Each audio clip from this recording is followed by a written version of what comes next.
Bismillahirrahmanirrahim. Assalamualaikum warahmatullahi wabarakatuh. Alhamdulillahirabbil alamin. Iyyahu na'budu wa iyyahu nasta'in. Asyhadu an la ilaha illallah wa asyhadu anna Muhammadar Rasulullah. Allahumma shalli wa sallim wa barik ala Rasulillah Sayyidina Muhammad wa ala alihi wa sahbihi wa mawalah. La haula wa la quwata illa billah. Allahumma rabbi syrah li sadri wa yassir li amri wa hlul 'uqdatam min lisani yafqahu qawli. Jamaah Masjid Al-Khalifah yang kami muliakan dan senantiasa dirahmati Allah. Alhamdulillah, mari kita senantiasa bersyukur, selalu berterima kasih kehadirat Allah atas segala nikmatnya yang diberikan kepada kita. Alhamdulillah kita masih dalam keadaan sehat walafiat. Alhamdulillah, hari ini tanggal 4 Zulqaidah. Ya. Salah satu di antara bulan Zulqaidah ini termasuk bulan yang mulia. Di Al-Qur'an itu di surat Taubah ayat 36 itu ada 4 bulan yang istimewa ya, selain bulan Ramadan. Pertama oleh hadis Rasulullah SAW diriwayatkan oleh Imam Bukhari menjelaskan tentang surat Taubah ayat 36 itu bahwa ada 4 bulan di antara 12 bulan itu yang mulia. Pertama adalah bulan Zulqaidah. Ini bulan ini nih. Yang kedua bulan Zulhijjah. Nah, yang ketiga adalah bulan Muharram. Ini 3 bulan berturut-turut. Nah, nanti yang keempat adalah bulan Rajab. Nah, itu yang menegaskan kemuliaan 4 bulan ini adalah Al-Qur'an. Jadi itu kita tidak ragukan. Nah, oleh karena itu, apa keutamaan 4 bulan ini? Di antaranya seluruh kebaikan yang kita lakukan, apapun model dan bentuknya, Allah lipat gandakan tak terbatas. Itu kelebihannya. Ya, walaupun ya semua kebaikan itu dilipat gandakan, tapi secara khusus di 4 bulan ini itu pelipat gandaannya yang luar biasa. Nah, oleh karena itu mari kita manfaatkan di bulan Zulqaidah ini, bulan mudah-mudahan panjang umur, kita masuk Zulhijjah sampai bulan Muharram dan seterusnya. Baik, tema kita pada siang hari ini sebagai kelanjutan dari pembahasan yang sebelumnya. Tema kita bayanu fadilati as-sakha'i. Jadi keutamaan tentang sifat dermawan. Ya, lawannya sifat kikir, ya, zammil al-bukhli. Jadi lawannya kikir. Sebelumnya kita menjelaskan dalam kitab ini tentang bagaimana menyikapi tentang dunia, ya. Jadi dunia ini sangat tergantung kepada bagaimana kita menyikapinya. Kata pengarang kitab ini Imam Al-Ghazali, "Ilam annal mala in kana mafqudan fayam bagi ayyakuna halul abdi al-qanaah." Ya. Nah, ketahuilah bahwa harta benda itu ya kalau lagi sedang tidak ada sama kita, ya mungkin pernah kita ada harta lalu kemudian hilang karena berbagai macam sebab, fayam bagi ayakuna halul abdi, maka sebaiknya, sepatutnya, sepantasnya bagi seorang hamba itu bersifat qanaah. Ya, jadi jangan dipikiri terus sampai kita tidak bisa tidur hanya gara-gara itu. Itu membuat kita stres dan menjadi penyakit. Nah, di saat seperti itulah diperlukan sifat qanaah. Qanaah itu artinya ia merasa cukup dengan apa yang masih ada pada diriku ini. Nah, jadi sebab kalau tidak, itu sampai kapanpun kita tidak pernah rela. Nah, yang paling repot adalah menyalahkan orang, menyalahkan sana sini, akhirnya menambah masalah. Nah, jadi kalau ada sesuatu yang kita miliki lalu kemudian terkena ditimpa musibah lalu barang itu hilang, nah disitulah perlunya ditanamkan sifat qanaah, yaitu merasa cukup ada atau tidak, ya paling tidak kalaupun tidak bisa sama, paling tidak kita bisa menahan diri. Ya, Ya. Wa qillatal haras. Ya, termasuk adalah ya mengurangi sifat ketamakan, sifat yang sangat mau, sangat terlalu, itu dikurangi itu. Ya, karena haros itu artinya rakus. Kita udah bahas sebelumnya. Jadi tamak. Ya, jadi keinginan untuk mendapatkan sesuatu itu sangat tinggi. Nah, ini dikurangi nih, volumenya dikurangi. Karena kalau enggak, ini yang membuat masalah kita dalam hidup ini karena keinginan kita yang berlebihan, ya, yang kita sebenarnya dengan adanya fasilitas ini ya sudah lebih dari cukup. Tapi karena keinginan berlebihan, dapat 5 mau 7, dapat 7 mau lagi 10 dan seterusnya. Akhirnya terkadang hak dan miliknya orang pun kita anggap milik kita. Nah, ini yang menjadi masalah. Belum lagi harta kakek, harta nenek moyang yang sebenarnya sudah dibagi-bagi, sudah diwarisi oleh ayah orang tua kita. Tapi karena keinginan yang begitu berlebih-lebihan, akhirnya kita mencari celah-celah supaya gimana caranya harta kekayaan itu kita tuntut ke pengadilan karena tidak ada bukti kepemilikan. Nah, ini kalau ini yang selalu di pikiran kita, tidak pernah ada habisnya umur kita. Apalagi kalau sudah berumur 60-70, habis. Yang paling repot ketika itu saudara kandung, paman, apa segala, rusak hubungan saudara kita hanya gara-gara satu kapling tanah. Nah, ini karena tadi itu, maka direm, ya, dikurangi. Nah, sebaliknya wa in kana maujudan, ya, ketika barang itu ada dan berada dalam kepemilikan kita, apalagi kalau lebih dari cukup, fayam bagi ayyakuna halu al-ithar, maka sepatutnya pemiliknya itu bersikap al-ithar. Al-ithar itu artinya suka melebihkan, mengutamakan bantuannya, kebaikannya kepada orang lain. Jadi kalau ada sesuatu dia perlu tapi orang lain juga perlu, maka dia mendahulukan orang lain. Was-sakha'u, ya, sakha'u inilah yang mau dibahas, yaitu ya murah hati, sikap dermawan. Nah, jadi ini lawannya kikir. Karena kalau kikir membiarkan orang lain sengsara, yang penting dia nyaman. Nah, ini jangan bersahabat orang seperti ini, karena tidak ada manfaatnya. Kita bukan hanya susah, kadang-kadang kita yang dikorbankan karena dia hanya berpikir untuk dirinya. Nah, ini bahaya. Nah, ajaran Islam salah satu etika, ya, akhlak yang diajarkan adalah bersikap ini al-ithar, ya, mendahulukan kepentingan orang lain. Nah, tetapi ini tambahan. Kalau dalam kitab Riyadhus Shalihin, ya, terutama dalam syarahnya itu namanya Dalilul Falihin, al-ithar mendahulukan orang lain kalau dalam hal urusan dunia, ya, misalnya seperti ini tadi ini karena berkaitan dengan harta. Tapi kalau amalan-amalan akhirat, maka itu sepatutnya kita yang mendahulukan. Contoh misalnya, ya, ini kadang-kadang kita masuk ke dalam masjid. Di dalam masjid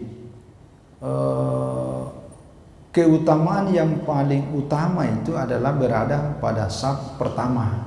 Itu kelebihan. Nah, kalau kita berada pas di barisan kedua ini, sementara saf depannya masih kosong, nah ini kita berlomba. Nah, yang begitu-begitu tuh selama ada peluang dan kesempatan, ya kita dahulukan. Jangan dikasih orang sana aja, saya di sini aja. Ah, itu beda itu ada bedanya itu. Itu, ya.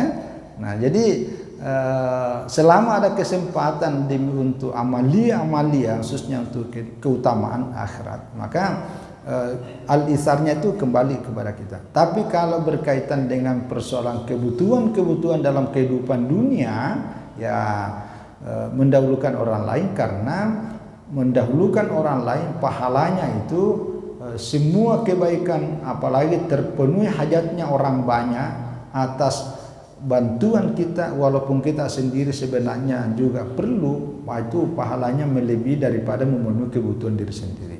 Inilah yang dimaksud di dalam Al-Quran, wa yusiruna ala anfusihim walau kana bihim khasasah. Itu ayat yang menceritakan bagaimana orang-orang Madinah namanya Ansar, ketika orang-orang Muhajirin datang ke Madinah, itu ya mereka rela mengorbankan harta kekayaannya untuk diberikan fasilitas kepada orang-orang yang datang ke Madinah, yaitu saudaranya dari Muhajirin, walaupun sebenarnya dia perlu. Nah, itu salah satunya. Itu namanya al-itsar. Nah, wasakha itu juga. Nah, wastina al-ma'ruf, yaitu kita memanfaatkan untuk selalu berlomba untuk melakukan kebaikan. Ya, kalau lagi kita dalam keadaan punya, ada. Ya, wa tabauda anisyuhi.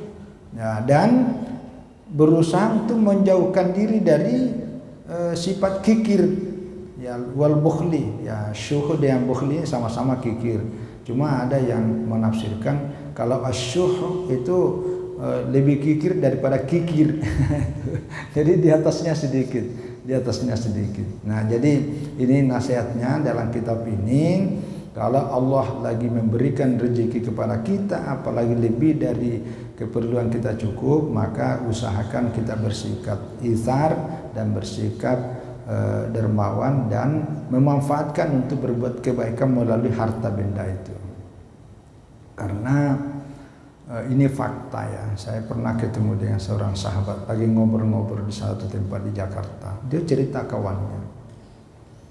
Ada kawannya seorang profesor, orang kaya raya, punya jabatan, punya apa. Hampir kalau persoalan dunia ini mungkin sudah khatam lah. Hampir tidak ada lagi yang tidak dia miliki. Umurnya masih muda, sekitar 50-an. Suatu waktu di rumahnya itu deknya ini ada dikejar rusak lampu. Nah, dia enggak manggil tukang, dia kerja sendiri. Ambillah itu tangga. Ternyata gara-gara itu dia terlepas dari tangga itu, jatuh. Sejak jatuhnya itu tidak pernah sadarkan diri, sampailah suatu waktu dia bisa sadar, tetapi dia cacat. Apa yang cacat? Seperti orang geger otak. Jadi seperti dia kembali orang-orang namanya orang kalau geger otak, kayak orang bodoh-bodoh. Orang bayang itu seorang profesor, seorang kaya raya, seorang punya jabatan, punya ini, tapi dia kelihatan seperti orang bodoh-bodoh. Itu hanya dalam hitungan sekejap. Saya pernah tulis di media ini. Saya hanya ngobrol karena saya tertarik bahwa ini adalah belajar fa'tabiru ya ulil albab. Belajarlah terhadap pelajaran yang ada dalam kehidupan nyata, dan ini pelajaran besar. Maka selama ada kesempatan dan kekuatan yang Allah berikan kepada kita, ya, dan ada kesempatan untuk kita mau berbuat baik dalam bentuk tenaga, berbuat baik, membantu orang lain dalam bentuk pikiran, membantu orang lain dalam bentuk harta, membantu orang lain dalam bentuk, ya, jangan terlalu kikir. Karena kalau Allah mau, dalam waktu sekejap Allah cabut 1001 macam sebab orang itu bisa jatuh.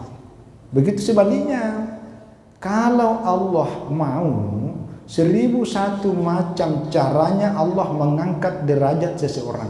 Yang mungkin suatu saat ada orang yang dipandang remeh, dipandang biasa-biasa, tapi orang ini sabar, orang ini istiqomah, orang ini tidak pernah nyakiti orang. Itu Allah kalau mau dalam waktu sekejap Allah bisa mengangkat derajat.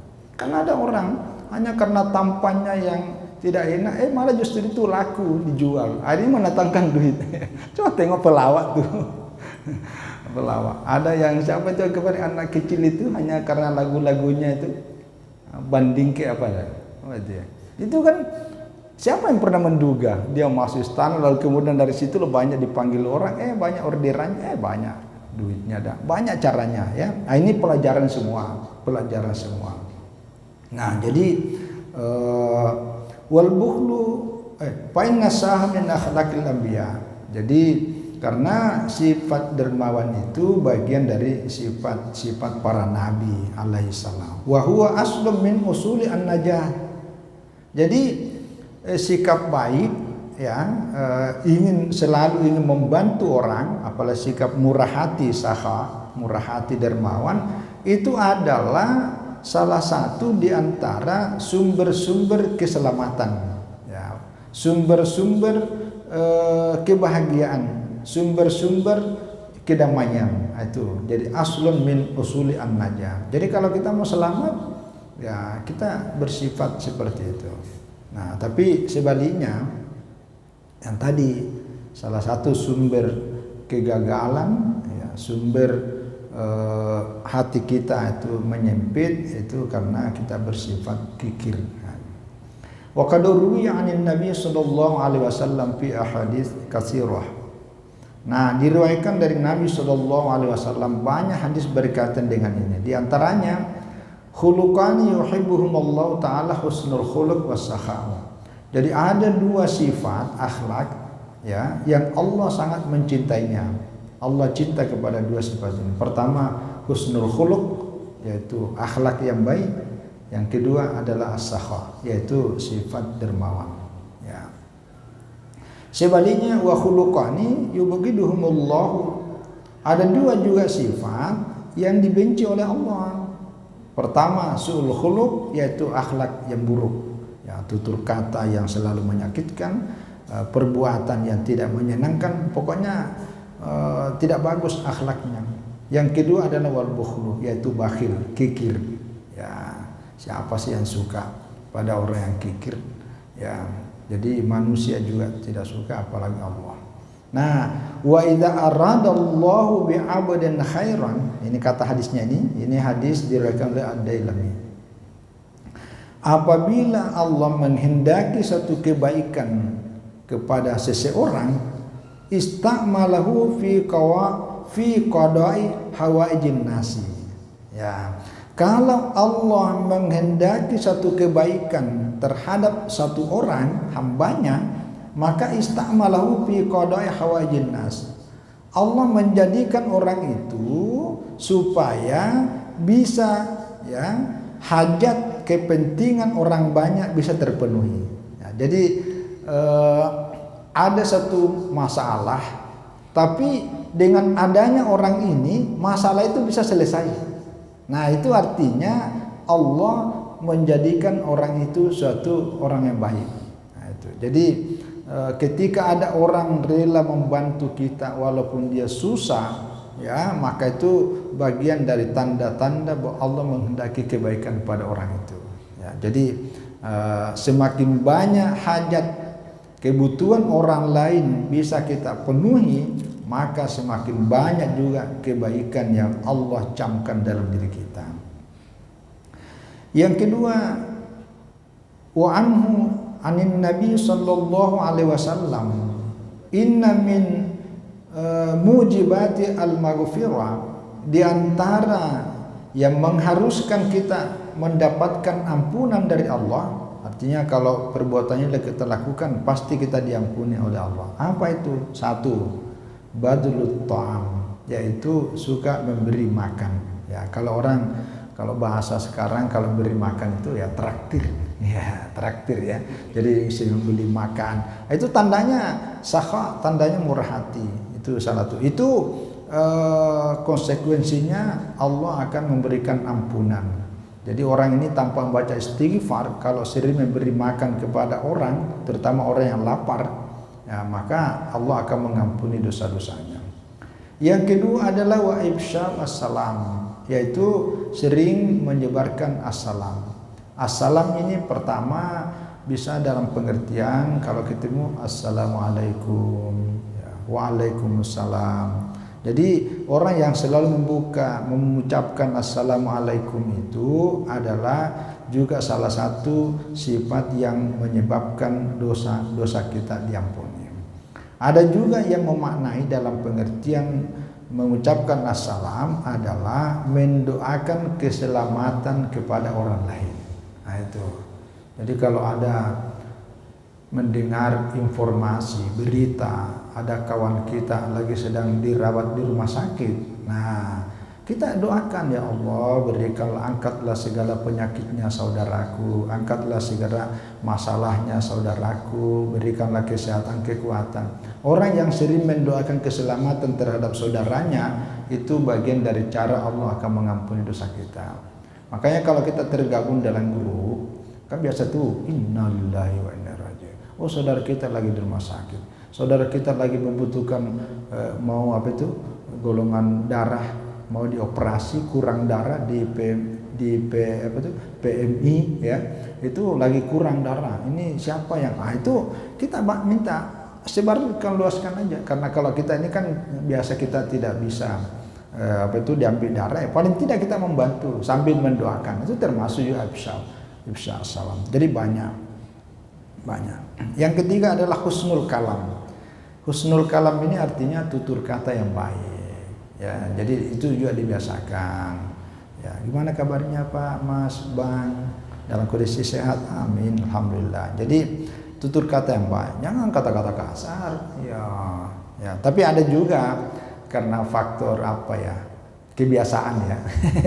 Sebenarnya tidak marah, cuma memang terbiasa begitu. Terbiasa begitu. Ya. Kalau Rasulullah ngomong itu kalimatnya luar biasa, tertata dengan kata-kata yang bagus, manis. Ya, itu tiga yang menyebabkan dosa kita diampuni. Dalam riwayat yang lain, waqala Anas anna Rasulullah sallallahu alaihi wasallam lam yus'al syai'an anil Islam illa a'tahu. Ya, kata Anas bin Malik radhiyallahu an bahwa Rasulullah sallallahu alaihi wasallam tidak pernah diminta sesuatu demi untuk kepentingan agama Islam kecuali Rasulullah pasti memberinya. Nah, pernah kejadian ini. Wa atahu rajulun, jadi ada seseorang yang datang kepada Nabi meminta sesuatu, lalu waktu itu kebetulan tidak ada apa-apa. Lalu fa'amara lahu ya bisyatin katsir baina jabalaini min syatis sadaqah. Lalu Nabi menyuruh sahabatnya, Bang, coba itu kambing-kambing yang ada, jadi ada dua baina jabal, maksudnya antara dua gunung, maksudnya di lembah tempat menggembala kambing. Nah, semua kambing situ banyak, kasih orang ini. Ya, rupanya kambing itu adalah kambing, kalau di sini minas sadaqah. Ya, ada ulama mengartikan ini kambing hasil pemberian dari zakat. Ya, jadi sedekahnya orang. Nah, kasih orang ini, dia perlu. Nah, lalu dikasihlah. Setelah dikasih, faraja ila qaumi, orang ini pergi ke kampung. Dia ceritakan kepada kampungnya bahwa ada orang bernama Muhammad, luar biasa dermawannya, murah hatinya. Saya minta satu, dikasih banyak kambing. Faqala ya qaumi, wahai kaumku. Jadi rupanya ini orang tokoh, ya, pemimpin. Nah, dia kembali ke kampungnya. Dan dia mengatakan, Islamu, wahai teman-temanku, sekarang masuklah agama Islam, ikutilah ajaran Nabi Muhammad. Fa inna Muhammadan yuti ata'an ya man la yakhafu al-qailah al-faqata. Ya, jadi karena Muhammad ini memberikan sesuatu pemberian yang sangat banyak dan dia tidak pernah merasa takut miskin. Nah, inilah betul-betul Nabi. Jadi ini juga menjadi dakwah. Jadi orang ini masuk Islam karena melihat sifat kedermawanannya Rasulullah Sallallahu Alaihi Wasallam. Jadi ini. Nah, berikut kalau ini hadisnya cukup populer ini. Ya, waqala Sallallahu Alaihi Wasallam. Kalau tadi itu hadis riwayat Tabrani, juga riwayat Muslim. Nah, inna sakhiyya qaribun. Orang yang dermawan, murah hati, suka beri, qaribun minallahi, itu pasti dekat dengan Allah. Qaribun minan nasi, dekat dengan manusia. Ya iyalah, kalau orang sering traktir kita, masa enggak mau? Kan gitu. Jadi dekat. Nah, sekaligus qaribun minal jannah, juga akan dekat dengan, ya, dekat dari surga. Ba'idun minan nar, maka jauh dari api neraka.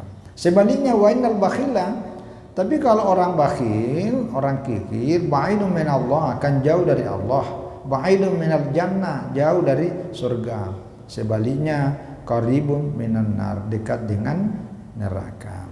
Wajahilun sakhiyun, orang bodoh ya, tapi murah hati, dermawan, suka memberi, ahabbu ilallahi min amidin bakhilin. Ya, lebih dicintai oleh Allah daripada orang abid. Abid itu adalah orang yang rajin ibadah tapi kikir. Ya.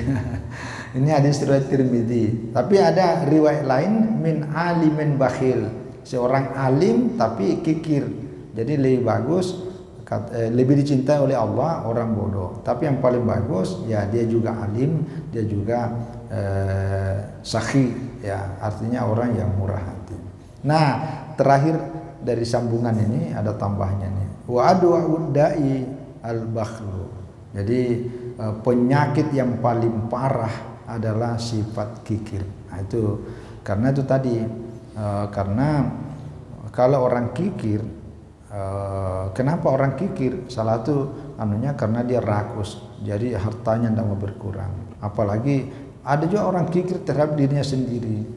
Nah, dia udah sakit tapi dia tidak mau kurang hartanya membeli obat karena saking kikirnya sampai tidak mau masuk di rumah sakit. Kalau masuk rumah sakit, waduh, keluar lagi duit, berkurang lagi duitku. Wah, itu saking tidak sayangnya kepada dirinya karena hatinya sudah terlalu ini. Saya kira ini gambaran kepada kita, ya mudah-mudahan sifat-sifat yang mulia, keutamaan seperti ini Allah Subhanahu wa taala mencamkan dari diri kita sehingga kita tergolong orang-orang yang mulia di sisinya dan betul-betul bisa memanfaatkan nikmat yang Allah berikan kepada kita.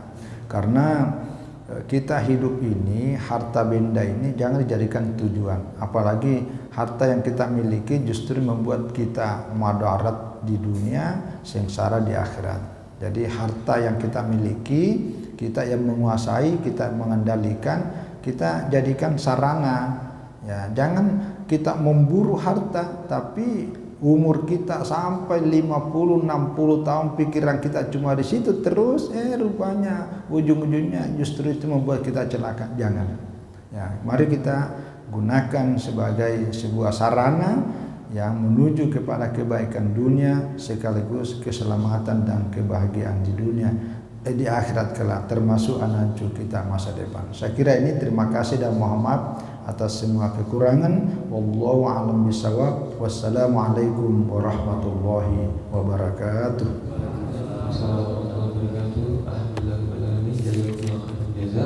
Terima kasih Profesor untuk menjadi saya sampaikan pencerahan kepada kita semua. Mungkin dari jemaah yang ingin memberikan pertanyaan, dipersilakan satu pertanyaan. Pak Muhammad, insyaallah. Terima kasih Ustaz. Mungkin ini sebelum ditutup ada satu pertanyaan Ustaz. Biasa kan kita di media sekarang ini kan sering ada kabar ataupun musibah teman sakit dan sebagainya atau meninggal. Terus di luar itu juga sering misalnya kita juga turut mendoakan gitu misalnya. Apakah doa ini termasuk bagian dari sedekah atau ibadah atau gimana? Mau penjelasan? Iya, jadi mendoakan ya kepada diri kita, mendoakan untuk keluarga kita, apalagi kedua orang tua kita, mendoakan orang lain, mendoakan umat, keselamatan semua makhluk, itu adalah sedekah luar biasa. Ini hadisnya nih, riwayat At-Tabrani, ya, Ad-Darqutni. Qala Rasulullah sallallahu alaihi wasallam, kullu ma'rufin sadaqah. Jadi segala kebaikan yang kita lakukan itu bernilai sedekah di sisi Allah. Wa dallu 'alal khairi ka fa'ilihi. Ya, jadi orang yang menunjukkan kepada kebaikan sama dengan pelaku kebaikan itu sendiri. Wallahu yuhibbu ighasata al-lahfan.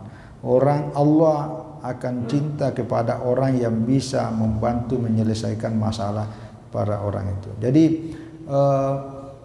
ketika kita mendoakan tadi itu adalah suatu kebaikan sekaligus menjadi sedekah. Jadi hidup ini tidak ada napas yang keluar dari diri kita ini selain napas-napas kebaikan. Bahkan itu semuanya bernilai sedekah. Nah, yang penting satu niatnya itu. Yang kedua adalah caranya tidak bertentangan dengan apa yang diberikan tuntunan dari agama, baik dari Al-Quran, hadis, dan penjelasan tuntunan dari para ulama. Saya kira itu. Wallahu a'lam bishawab. Kalau orang di luar Islam boleh tidak didoakan, Ustaz? Oh iya. Nah, jadi saudara-saudara kita yang tidak seagama itu boleh. Ya, kita doakan mereka selamat, sehat, ya itu tidak apa-apa. Jangan ada orang kecelakaan diperiksa dulu dompetnya, cari dompetnya nih, KTP-nya ada. Ini bukan orang Islam, Anda usah ditolong. Wah, itu Islam tidak begitu. Bagaimana Nabi SAW hidup di Madinah, dikelilingi oleh orang Yahudi, dikelilingi oleh orang Nasrani, dikelilingi oleh orang Majusi. Nabi berbuat baik kepada mereka. Nah, kecuali ya kalau mereka memusuhi kita. Itu ada di Al-Quran surat Al-Mumtahanah ayat 60. La yanhakumullahu 'anil ladzina lam yuqatilikum fid din wa lam yukhrijukum an diyarikum an tabarruhum wa tuqsitu ilaihim. Jadi Allah tidak pernah melarang kamu untuk berbuat baik wa tuqsitu ilaihim, dan berbuat adil kepada mereka selama mereka tidak memusuhi kamu karena agama. Yang kedua, tidak mengusir kamu dari negeri di mana kamu tinggal. Nah, itu. Tapi kalau kita dimusuhi karena agama, kita lawan. Dan itu yang terjadi di Madinah itu. Ada sekitar 23 macam suku Yahudi di Madinah. Orang Yahudi semua, tapi sukunya ada sekitar 23. Tapi ada 3 suku terbesar. Pertama suku Bani Kainuqa, yang kedua suku Bani Quraidah, yang ketiga suku Bani Nazir. Ini diusir dari Madinah. Kenapa? Karena dia selalu kepingin membunuh Nabi, ingin selalu merusak umat Islam. Jadi orang begini nih, ada saatnya kita harus tegas, tidak boleh mentolerir orang seperti ini. Karena kalau Nabi sebagai kepala negara di Madinah, dia ganggu sama dengan mengganggu negara. Tapi Yahudi lainnya, dikasih kesempatan. Nah, itu. Jadi ayat tadi saya baca itu surah Al-Mumtahanah 60 itu kaitannya turun karena Asma. Asma ini saudaranya Aisyah, anaknya Abu Bakar. Tapi ibunya bukan Islam, maka Abu Bakar menceraikan. Nah, ketika ibunya datang bawa hadiah kepada Asma, Asma tidak mau karena ini ngapain menerima kebaikan dari ibu saya padahal dia bukan orang Islam. Turun ayat ini menegur, jangan begitu. Jadi walaupun bukan seagama dengan kita, tetap kita harus berbuat baik. Salah satu bentuk berbuat baiknya adalah mendoakan, ya. Apalagi kalau ada hubungan nasab, kan ada tuh ya, beda keyakinan antara anak dengan ibunya, beda keyakinan dengan bapaknya, beda keyakinan dengan bersaudara. Itu tidak boleh diputus dan harus saling mendoakan. Saya kira itu. Wallahu a'lam. Biasanya kita ini kan ada macam-macam agama nih, kemudian kita berdoa bersama, bukan hukumnya, Ustaz? Ya, nah ini kalau berdoa bersama, ini satu, doa itu adalah ibadah, ya. Ya, nah karena berdoa adalah ibadah, maka yang harus memimpin doa itu adalah muslim. Karena kalau yang memimpin doa itu orang muslim, mereka mengaminkan atau tidak itu urusan dialah. Nah, yang menjadi masalah kalau doa bersama lalu orang lain yang tidak seagama dengan kita meminta kepada Tuhannya, lalu kita mengatakan amin. Nah, itu sama dengan seolah-olah kita merestui, mengakui ketika doa itu dikabulkan oleh Tuhan mereka. Itu tidak boleh. Itu tidak boleh itu.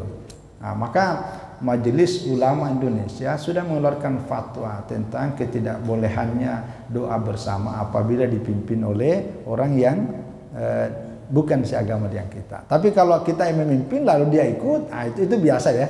Nah, kita biasa. Saya sering memimpin doa itu, yang lain menyesuaikan aja. Tapi kalau orang lain memimpin minta doa kepada Tuhannya, lalu kita ikut-ikutan, amin. Wah, itu artinya kita juga mengatakan, ya Tuhannya terimalah doa. Jangan ya. Jadi itu karena itu masalah ibadah, ya masalah ibadah. Tapi kalau masalah sosial, kemanusiaan, itu sih biasa, ya biasa. Saya kira itu. Wallahu a'lam bishawab. Terima kasih. Alhamdulillah, jazakumullah khairan jazak Profesor Dr. Ibrahim Saidi yang telah menyampaikan masalah dan nasihat kepada kita semua. Semoga apa yang kita pelajari hari ini dapat kita amalkan dalam kehidupan kita sehari-hari. Amin ya Allah. Awalnya berbuatan dengan Bismillah dan akhirnya dengan Alhamdulillah. Semoga ilmu apa yang disampaikan Ustaz Wajidi sekali lagi menjadi cahaya dari al-bazar dan jadi berkah untuk kita semua. Amin ya Allah. Semoga apa yang kita lakukan hari ini menjadi ibadah di sisi Allah, melimpahkan kebaikan untuk kedua orang tua kita. Amin. Dan menjadi wasilah ampunkan dosa dan kesalahan kita di masa lalu. Amin. Dan Allah menjaga anak cucu kita menjadi anak yang saleh dan salehah, taat kepada Allah dan Rasulnya, menjadi generasi perintah Allah, perintah Rasulullah, dan terus perjuangan dakwah Rasulullah SAW. Dan semoga dengan keberkahan di sini Allah selalu berikan pada kita rezeki yang halal, berkah dan berlimpah untuk kita berinfak lebih banyak lagi untuk menolong agama Allah Subhanahu Wa Taala. Dan semoga dengan keberkahan di sini juga Allah panggil kita ke Baitullah untuk melaksanakan ibadah haji dan umrah dengan fasilitas terbaik, waktu terbaik bersama orang-orang baik dengan cara-cara terbaik dengan pertolongan Allah Subhanahu Wa Taala. Dan sebagaimana Allah kumpulkan kita di majelis yang penuh dengan keberkahan ini, semoga di akhirat kelak kita dikumpulkan juga bersama seluruh keluarga kita di dalam surganya Allah penuh dengan kenikmatan dan keabadian bersama Rasulullah Sallallahu Alaihi Wasallam. Untuk niat yang baik ini, Al-Fatihah. Iyyaka na'budu wa iyyaka nasta'in. Amin. Mohon maaf dan batin, barakallahu fikum, berkah selalu. Semoga kita semua selalu dalam lindungan dan kasih sayang Allah. Kita turunkan kepada majelis. Subhanallah wa bihamdihi, subhanallah wa bihamdika, asyhadu an la ilaha illa anta, astaghfiruka wa atubu ilaik. Allahumma shalli ala sayyidina Muhammad. Allahumma shalli ala sayyidina barik alaihi. Allahumma shalli ala sayyidina Muhammad. Allahumma